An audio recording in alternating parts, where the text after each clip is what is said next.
Hello, in this video I want to show you 5 useful Google Assistant commands on OPPO F19. And let's start with the first one. It will be how to translate, and this is very useful when you're traveling a lot, as the Google Assistant will also speak out loud the entire translation. Now let's try it out. Hey Google, translate to Polish, I ate the burger.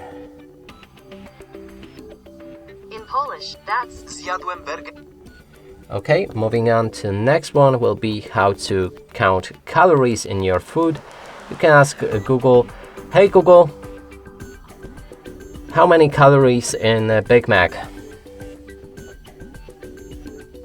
There are 257 calories in 100 grams of McDonald's. Next one will be on how to find your phone if you lost it somewhere in your room or in your house. You can ask Google with the phrase, where are you? Preferably even shout, hey Google, where are you? I'm here. Your phone will make a sound, and that should be easy to find it. Next one will be on how to call anyone from your contacts list.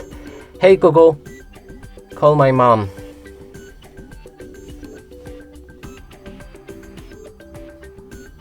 And replace mom with somebody else from your contacts list. And next one will be on how to send messages, also to your contacts. Hey Google, send message to my mom, I ate the burger. And again, replace mom with somebody else from your contacts list. And that's it for this video. Hope you like it. Please consider subscribing to our channel, leave a like and a comment below.